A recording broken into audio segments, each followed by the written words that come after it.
وہ کون نوجوان درندہ تھا وحشی جس نے اس کی عزت کو پامال کیا؟ ہم انہی سے جانتے ہیں۔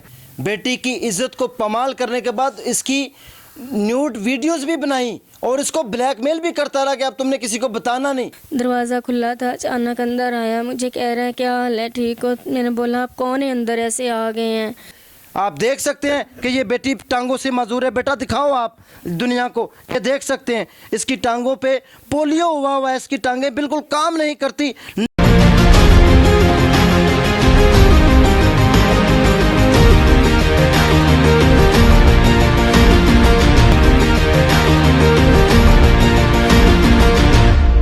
بسم اللہ الرحمن الرحیم۔ السلام علیکم ناظرین، میں ہوں راجہ نصیر اور آپ دیکھ رہے ہیں نیوز ٹائم ایچ ڈی۔ کہاں ہیں وہ دعوے دار جو کہتے تھے عورت کو آزادی ملنی چاہیے؟ کہاں گئے وہ دعوے دار جو کہتے تھے عزت کی رکھوالی کے لیے ہم نے اسپیشل ایپس بنا دی ہیں، عورت کو کوئی چھیڑے اس کی طرف آنکھ اٹھا کے دیکھیں ہم اس کی آنکھ نکالیں گے؟ کہاں گئے وہ ادارے جو کہتے تھے ہم عزت کے رکھوالے ہیں؟ ناظرین مجھے بتائیں، یہ میرا آج آپ سے سوال ہے، آپ خود فیصلہ کریں کہ ہماری بیٹیوں کی، ماؤں بہنوں کی عزتیں کب تک پامال ہوتی رہیں گی؟ درندہ صفت لوگوں کے ہاتھوں سے کب تک لٹتی رہیں گی اور ہم تماشائی بن کے دیکھتے رہیں گے؟ کہاں گئے وہ بڑے بڑے دعوے دار جو کہتے ہوتے تھے کہ ہم عزت کو، اس کو عزت دیں گے، عورت کو عزت دیں گے، اس عورت کی عزت کے لیے ہم نے بے شمار قانون بنا لیے ہیں، ہم نے یہ کر دیا وہ اور وہ کہاں گئے جو کہتے تھے ہم نے پنجاب پولیس کو ایک مثالی ادارہ بنا دیا ہے؟ ناظرین آج جو ہے درندہ صفت انسان دندناتے پھر رہے ہیں، اور تو اور دور کی بات ایک معذور بچی کو بھی نہیں چھوڑا، درندہ صفت نوجوان آیا اور اس کی عزت کو پامال اور تار تار کر کے نکل گیا۔ ناظرین میں پوچھتا ہوں کہاں ہے ہماری حکومت نام کی تو کوئی چیز نظر نہیں آ رہی، لیکن کم از کم ہم اپنے معاشرے میں اپنی بیٹیوں ماؤں بہنوں کو عزت اور تحفظ بھی فراہم کرنے میں آج بری طرح ناکام ہو چکے ہیں۔ نیا سال 2023 نئی امیدوں کے سال چل پڑا ہے، آ چکا ہے، لیکن ہمارے ارادے، ہماری نیتیں وہی پرانی اور بسیدہ ہیں اور ہم اپنی بیٹیوں کی عزتیں چند پیسوں کی خاطر لوٹاتے رہیں گے۔ ناظرین ایک متاثرہ بچی میرے ساتھ موجود ہے، آپ یقین کریں اس کی کہانی سننے کے بعد دل کرتا ہے کہ اس ملک پاکستان کے تمام قوانین کو آگ لگا دی جائے، اس جہاں پر ایک بیٹی کی عزت محفوظ نہ ہو، جہاں پر ایک ہماری اپنی بیٹی سفید پوش زندگی نہ گزار سکے، ایسے قانونوں کو، کالے قانونوں کو آگ لگا دینی چاہیے۔ ایک میری ساتھ نوجوان بیٹی بیٹھی ہوئی ہے جس کی عزت کو پامال کرنے والا وحشی درندہ کون، کہاں سے آیا، کیوں آیا؟ اس نے اس کے ساتھ ایسی ناٹک بازی کی، اس کو پیسوں کا لالچ دیا۔ ایک غریب آدمی کے پاس سوائے چند روپوں کے لالچ کے اس کے پاس ہوتا کیا ہے؟ اور انسانیت کہاں سو گئی ہے؟ جو انسانیت کرتے ہیں، یہ معذور بیٹی ہے، پاؤں سے چل پھر نہیں سکتی، اس کی عزت کو بھی نہیں دیکھا۔ ایک مظلوم کی جو بد دعا ہوتی ہے وہ آسمان کو چیرتی ہے۔ میرا خدا کہاں بیٹھا ہوا ہے کہ آج اس بیٹی کی عزت پامال ہو چکی ہے اور کوئی پوچھنے والا نہیں؟ تو ناظرین آئیے میرے ساتھ شبانہ موجود ہے، ہم ان سے پوچھتے ہیں کہ کیا ہوا، کیسے ہوا، وہ کون نوجوان درندہ تھا وحشی جس نے اس کی عزت کو پامال کیا؟ ہم انہی سے جانتے ہیں۔ السلام علیکم۔ وعلیکم السلام۔ بیٹا کیا معاملہ ہوا، کس نے تمہاری عزت کو پامال کیا ہے؟ میں اس کو نہیں جانتی تھی، بس اچانک آیا، مجھے دروازہ کھلا تھا، اچانک اندر آیا، مجھے کہہ رہا ہے کیا حال ہے، ٹھیک ہو؟ میں نے بولا آپ کون ہیں اندر ایسے آ گئے ہیں؟ میں نے چلانا شروع کر دیا، میں کہ نیچے اترو، آپ کون ہیں؟ میں چل نہیں سکتی تھی، یہاں پہ بیٹھی تھی بیڈ پہ، تو میرا بیٹا میرے ساتھ تھا، رات کا ٹائم تھا، گھر نہیں تھا، بھائی مجلس سن۔ آپ اکیلی تھی اس ٹائم؟ جی میں بالکل اکیلی تھی۔ یہ چھوٹا بیٹا آپ کا معصوم؟ جی ہاں، یہ آپ پہلے شادی شدہ ہیں؟ پہلے شادی شدہ تھی، میرا ڈیورس ہو گیا تھا۔ کتنی دیر ہوئی ہے؟ تقریباً ہو گئے ہیں 1.5-2 سال ہو گئے ہیں۔ اور اب آپ کا گزارا کیسے ہوتا ہے؟ بس ایک بھائی ہے، محنت مزدوری کرتا، کبھی کام لگتا ہے کبھی نہیں، مجھے لوگ زکوٰۃ فطرانہ دیتے ہیں، کوئی اللہ کے واسطے دے جاتا ہے، میرا گھر کا چولہا ایسے جلتا ہے، کبھی کبھی وہ ٹائم آتا ہے میرے بچہ میں اور بھوکے سے ہو جاتے ہیں۔ ناظرین ہمارے معاشرے کی بے عزتی دیکھیں، وہ بچی جو کسی کے ٹکڑوں پر پلنے والی، اس کو چند روپوں کا لالچ دے کے اس کی عزت اور آبرو کو کس طرح پامال کیا گیا، آپ دیکھ سکتے ہیں ہمارا معاشرہ کس طرف جا رہا ہے۔ मुझे कह रहा तुम्हारी टांगों का इलाज करवाऊंगा, तुमसे शादी करूंगा, मुझे मिल लो। मैंने बोला ये सब सही नहीं है, पहले शादी करो बाद में सब होगा। मैंने बोला मैं ऐसा कुछ नहीं करूंगी। ज़बरदस्ती उसने कुंडी लगा ली, मेरे मुंह पे थप्पड़ मारी, मैं चिल्लाने लगी। मैंने बोला ये मैं ऐसा कुछ नहीं करूंगी। मेरे दोनों हाथ पकड़ लिए, एक हाथ में उस दरिंदे इंसान ने मुझे जानवरों की तरह नोचा उसने। मैं चल नहीं सकती थी, मैं बिल्कुल, मेरी टांगी हरकत भी नहीं करती, मैं उठ के अपने आप को संभाल लूँ। उस बंदे ने मेरे कपड़े उतार के दूर फेंक दिए, मेरी ऐसी कुछ वीडियो बना ली।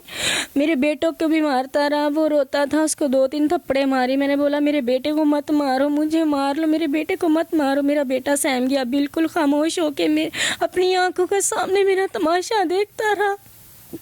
नाजरीन देखें, माशरे की बेहिसी, बेटी की इज्जत को पमाल करने के बाद इसकी न्यूड वीडियोस भी बनाई और इसको ब्लैकमेल भी करता रहा कि अब तुमने किसी को बताना नहीं। ये तो शुक्र है कि वो वहशी दरिंदा इस बेटी की जान नहीं ले गया। और ऐसे दरिंदों को कहाँ है हमारे कानूनदान, बड़े बड़े दावे करने वाले, उनको आज होश के नाखून लेने चाहिए। इस बेटियों की इज्जतें अगर इसी तरह लुटती रही तो हमारे माशरे में कोई बंदा सेफ नहीं रहेगा। फिर क्या हुआ बेटा? फिर वो जैसे दरिंदा इंसान ये सब कुछ करके चला गया, मुझे धमकी लगा के गया, किसी को बताओगी मैं तुम्हारी वीडियो वायरल कर दूंगा, मैं तुझे जान से मार डालूंगा। आपने पुलिस को कंप्लेन की है? हाँ कंप्लेन की है। पुलिस मेरा कोई सहारा नहीं बन रही, कोई साथ नहीं दे रही मेरा। अगर पर्चा मेरा हो गया, वो बंदा भी पकड़ा गया, पुलिस ने रिश्वत लेके वो बंदे को छोड़ दिया, मुझे कोई इंसाफ नहीं मिला। मैं चलने के काबिल नहीं हूँ जो उनके पीछे मैं भागूँ, थाने पे जाऊँ। मैं तो बहुत आवाज़ार हूँ अपनी ज़िंदगी से। आपका कौन सा थाना है यहाँ पे? इकबाल टाउन। लामा इकबाल टाउन थाना है जी, इकबाल टाउन। तो बेटा वहाँ के SHO ने आपको बुलाया था या वो घर आए थे आपके? मुझे वहाँ पे बुलाया था, मेरे आंखों के सामने वो मैडम सीरत रूबी है, उसने 30,000 रुपया लिया है। मेरी आंखों के सामने मेरा दुश्मन हंस रहा, मैं लाचार कुछ ना कर सकी। पहले मुझसे पैसे मांगती रही, मैं नहीं दे सकी। फिर उस बंदे ने मेरे सामने उनको पैसे दिए, वो मेरे से ज़बरदस्ती उसने ये बयान करवाई शादी करेगा। शादी भी नहीं की, स्टाम्प भी करके देंगे। नाजरीन यहाँ पर ये देखें, कितने सद अफसोस की बात यह है कि वह भी एक औरत थी जो इसको पैसों को, चंद रुपयों का इसको लालच दे रही, बल्कि इसको डरा धमका रही। पैसे उसने उससे ले लिए, अपनी पॉकेट में पैसे डाल लिए। मुलजम से पैसे लेने के बाद इसको प्रेशराइज करके इससे बयान दिलवाने की कोशिश की गई कि तुम उसके हक में बयान दो, उसके हक में बोलो, ताकि उसको हम जो है बचा पाए। आप खुद सोचें, SHO साहब और दीगर अफराद जो थाने के पुलिस एहलकार हैं, किस तरह जो नौसरबाज है, फ्राडिया है, धोखेबाज है, मुलजम है, सफाक है, दरिंदा है, उसको बचाने के लिए पूरा थाना सरगर्म हो जाता है। और एक मजलूम बेटी के सर के ऊपर हाथ रखने वाला किसी की आंख नहीं खुलती। कहाँ है CM साहब, कहाँ है DPO साहब, कहाँ है लाहौर के दीगर रखवाले, कहाँ गए वो हमारे हुक्मरान जिनके सामने उनकी बेटियों की इज्जतें लूटी जा रही हैं और पूछने वाला कोई नहीं? फिर बेटा अभी तक आपको कोई इंसाफ नहीं मिला? कोई इंसाफ नहीं मिला मुझे। मेरा केस रीओपन कर दे, मैं उस दरिंदे इंसान को यही सज़ा दिलवाना चाहती हूँ। नाजरीन उसको किए की सज़ा ज़रूर मिलनी चाहिए।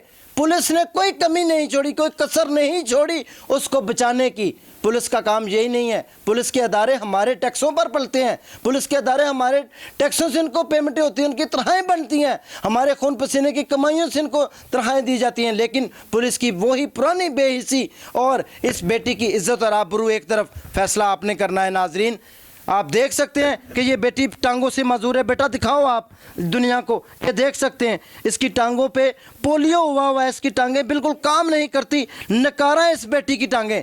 एक मजूर के साथ जुल्म और ज्यादती और बर्बरियत, मैं कहता हूँ कानून नाम की कोई चीज़ नज़र नहीं आती है हमारे मुल्क में। और आखिर अंधेर नगरी चौपट रात कब तक चलता रहेगा? इस तरह हवा की बेटियों की इज्जत कब तक पमाल होती रहेगी? नाज़रीन ये हमारे अदारों से सवालिया निशान है। रो रो कर हमारी आवाम पूछ रही है, जहाँ पर एक वक्त की रोटी दरकार नहीं, वहाँ पर अपनी इज्जतों के भी पमाल करने के लिए आज हमें भीख मांगनी पड़ेगी। हमें इंसाफ के लिए किस दर पर जाना पड़ेगा? नाज़रीन आपका और मेरा हक बनता है कि ऐसी मजलूम बेटियों के सर के ऊपर शफकत का हाथ रखें, हम ऐसी बेटियों की मदद करें और सिर्फ़ अल्लाह की रज़ा के लिए करें। नाज़रीन मैं इस बेटी से इसका नंबर पूछता हूँ, आपके साथ मैं शेयर कर रहा हूँ, स्क्रीन के ऊपर आप इसका नंबर देखेंगे, आप इसके साथ डायरेक्ट रब्ता करें, आप इसको इमदाद भी करें। आप ये मजूर है, इसका मासूम बेटा है और ये घर में सफ़ेद पोशी से अपनी ज़िंदगी एक वक्त खाती है, दूसरे वक्त खाने का कोई पता नहीं होता। मैं भी आपके साथ इनका नंबर शेयर करता हूँ। आपने अल्लाह की रज़ा के लिए जो हो सकता है इनकी भरपूर मदद करनी है। हमारे से जो हो सकेगा हम हक़ की आवाज़ बुलंद करने के लिए आज इनके घर पर मौजूद है। जी बेटा। जी, मेरी हो सके जितनी भी ये वीडियो देख रहे हैं जो भी मेरी मदद करें। अगर मैं और मेरा बेटा कोई इनके पैसों से खाना खा के सोएंगे तो मेरे दिल से दुआ निकलेगी और खुदा भी राज़ी होगा। मेरा नंबर है 0309 14 85 931। इस नंबर पे जैसे अकाउंट बना हुआ है। आप आराम से बताओ। 0309 14 85 931 नंबर पे अकाउंट बना हुआ है। आपके नाम से? नहीं, ये भाई के नाम से ही मैं। क्या नाम है? मोहम्मद अमीन। मोहम्मद अमीन के नाम से ये अकाउंट है और इनके भाई हैं उनके नाम से ये अकाउंट बना हुआ है। इस बहन की हेल्प ज़रूर करनी चाहिए, चाहे यार 1 रुपया दें। हम अय्याशियों के लिए तो बेशुमार पैसे निकाल लेते हैं, लेकिन अल्लाह की रज़ा के लिए जब भी कोई वक़्त आता है तो हमारी जो हाथ हैं वो खिंच जाते हैं कि कहीं हम जो है अल्लाह के रास्ते में ना दे दें। अल्लाह का वादा है कि मेरे रास्ते में 1 रुपया देने से मैं 10 गुना करके वापस लौटाऊँगा। नाज़रीन, इसी के साथ मुझे इजाज़त दें, इंशाअल्लाह दोबारा रहते हैं। अल्लाह हाफ़िज़।